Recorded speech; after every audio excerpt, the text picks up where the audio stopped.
Бейиш нуру. Саид Ахмад Бадави ким болгон? Пайгамбарыбыз саллаллаху алейхи вассалам айтты: "Алымдар менин мураскорум. Бейиштеги хурилерден башкаларга үйлөнбөйм" деп сөз берген аалым тууралуу уктуңуз беле? Ооба, бүгүн биз аалым олуя көптөгөн кереметтердин ээси Саид Ахмад Бадави тууралуу баяндайбыз. 1200-жыл. Фаста, же болбосо азыркы Мароккодо төрөлгөн. Атасы Али бин Ибрахим, апасы Фатыма бинти Мухаммад.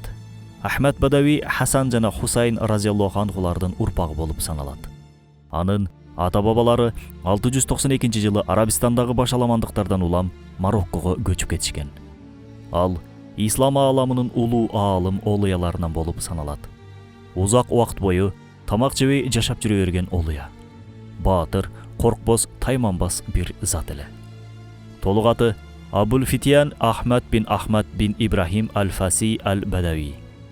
Ал дайыма атайын чүпүрөк менен жүзүн жашырып жаап жүрөт эле. Албетте анын бул кылганы таквалыктан улам эле. Бирок көпчүлүк анын минтип бетин жаап алышын ар кандай чечмелешет. Кээ бирлери ал өтө сулуу киши болгондуктан бетин жаап алчу дешет. Бирок бул маалыматты тастыктаган эч кандай далил жок. Кээ бирки маалыматтарга ылайык, ал жашаган чөлкөмдөгү бадавийлердин көчмөндөрдүн жөрөлгөсү, адаты ушундай болчу. Себеби улуу аалымдар жашаган жердеги шариятка ылайык келген салтты, адаттарды карманышат.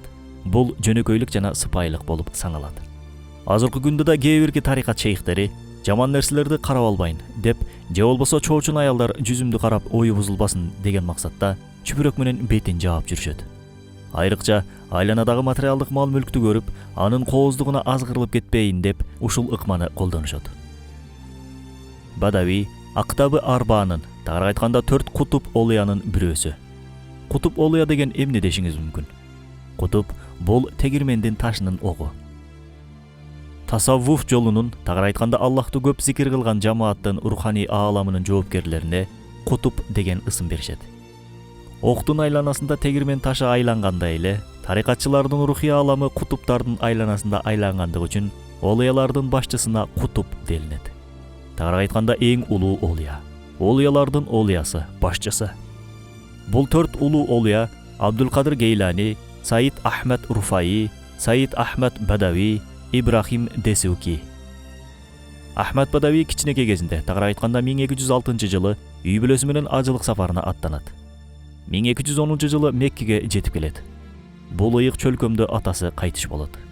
Жаштайынан илим менен олуттуу алектене баштаган Ахмад Бадави кайтпас, тайманбас, баатыр мүнөздүү эле. Фыкых илимин терең изилдеп, Шафи фыкхы боюнча адис болот. Алгач Куранды толук жаттайт. Анын артынан кыраат илимин, тагыраак айтканда Курандын кандай окулушу керектигин окуткан илимди өздөштүрөт.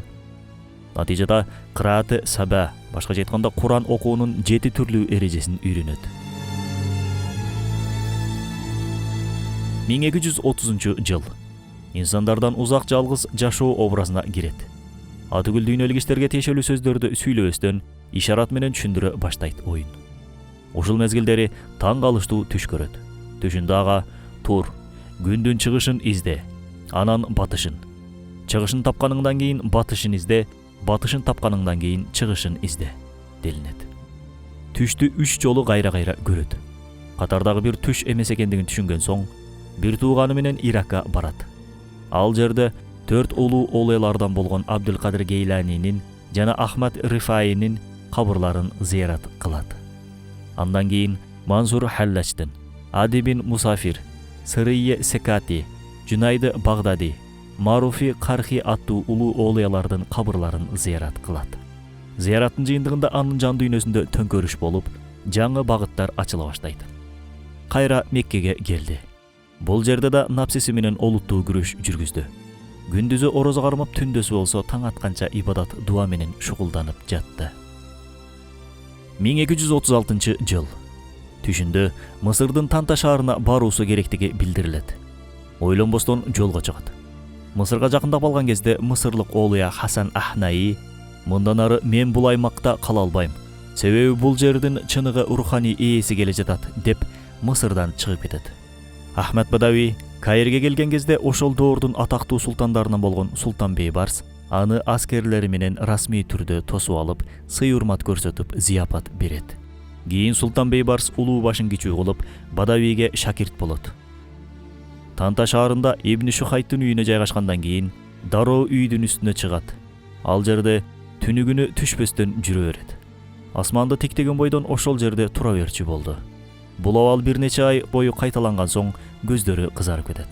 Албетте, асманды карап ааламдын кооздугун, сулуулугун, Аллахтын чеберчилигин көрүп тафаккур кылчу. Бир күнү Файшал Минара аттуу айылга барат. Ал жерде бир нече жаш балдар аны ээрчи башташат. Бул балдардын арасында келечектеги 40 жыл бою шакирт боло турган жана ал өлгөн соң ордун ээлей турган Абдулал бин Факих да бар эле. Ахмед Бадави Абдулалга көзүм ооруп атат, мага бир жумуртка алып келип берчи дейт. Абдулал апасына барып жумуртка сураганда апасы жумуртка жок экендигин айтат. Абдулал кайра Ахмед Бадавиге келип айтканда, Ахмед Бадави балан жерге барсаң жумуртка бар дейт. Абдулал ал жерге барган кезде чын эле жумуртка бар эле. Таң калып жумуртканы алып келген кезде Ахмед Бадави аны шакирт кылып кабыл алууну каалайт. Бирок апасы кайдагы киши бул деп баласын бергиси келбейт. Ошол кезде Ахмед Бадави апасына бул жаш бала өгүз окуясынан кийин менин балам болуп калган деп кат жазат. Өгүз окуясы ушундай болгон эле. Абдулал кичинекей кезде апасы аны өгүздүн акуруна жаткызып коюп, башка ишин кылып жүргөн эле. Заматта өгүз мүйүзүн челип кичинекей Абдулалды мүйүзүнө илип алат. Башын ары бери челе баштаганда мүйүзүндөгү баланы эч ким ала албай коет. Баары коркуп турган кезде бир зат пайда болуп, баланы өгүздүн мүйүзүнөн куткарып калат. Бул Саид Ахмед Бадави эле. Ал бул мезгилдери Багдадта эле. Аллахтын колдоосу менен заматта Мысырда пайда болуп, баланы куткарып калып, керемет көрсөткөн эле. Катты окугандан кийин аял баласы Абдулалды Саид Ахмед Бадавиге тапшырат. Абдулал ушул күндөн тарта оолуянын жанынан эч алыстабайт. Анын эң башкы өзгөчөлүктөрүнүн бирөөсү напсисин аябай тарбиялайт эле. Рисале-и Нур тафсирлеринде анын 40 күн бою тамак жебегендиги тууралуу айтылат. Бул кездери ал ачкачылыкты сезбейт эле. Ошол эле кезде тамакка кеткен убакытты Аллахка ибадат кылуу менен өткөзчү. Аллахка чыныгы кул болгон адам чынында руханий жактан ушундай бир даражага жетет, материалдык нерселерге көз каранды болбой калат. Муну биз да орозо маалында сезе алабыз. Аллах ыраазылык үчүн деп ниет кылып орозо кармаганыбыз үчүн Аллах бизге ачкачылыкты кандайдыр бир деңгээлде сездирбей коет. Орозо эмес маалында түштөнбөй калсак эле шалдырап кыйналып кетебиз. Орозо маалында болсо тескерисинче күн бою ачка жүрө беребиз. Бул да болсо орозонун биздин деңгээлибизге жараша көргөзүлгөн керемети.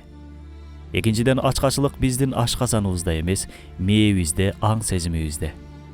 Тамак жебесем ачка калам деген ой бизди ачка калтырат. Рисале-и Нур тафсирлеринде да адамдын организми чынында 40 күн бою тамак жебестен жүрө ала турганчалык абалда жаратылгандыгы айтылат. Болгону биз туура эмес колдонгондугубуз үчүн ден соолугубузду бузуп алганбыз деп айтылат. Буга да далил катары Саид Ахмед Бадавиди келтирет. Өзү жашаган аймактарга терең таасир калтырган Саид Ахмед Бадави Бадави тарикатын курду. Ал жашап өткөн доор крестүүлөрдүн жортуулдары күч алып турган доорго туш келет эле. Бул жортуулун мурдатан эле сезип элди эскертет. Жолун жолдогондор менен бирге крестүүлөргө христиан баскынчыларына каршы баатырларча согушат. Кийин крестүүлөргө туткунга түшкөн Мысыр аскерлерин куткарып келет. Бул окуядан кийин эл арасында Аллахым, Аллахым, Бадави туткундарды алып келди деген дастан сакталып калган. Ал өмүр бою үйлөнбөстөн өзүн динге арнап жашап өткөн. Бул тууралуу Абдул-Фаттах Абу-Гудданын Бойдок аалымдар аттуу китебинде жазылган. Ахмед Бадавиге үйлөнбөйсүң деп сурашканда ал мынтип жооп берген. Мен бейиштеги хурилерге гана үйлөнөм деп сөз бергенмин.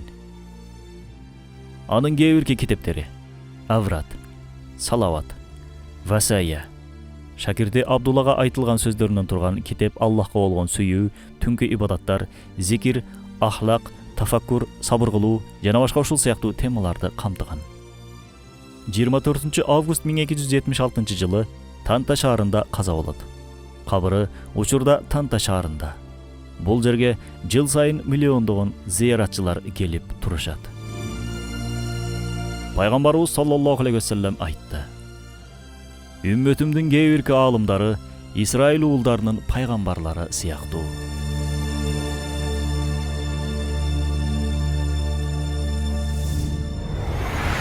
Бейиш нуру.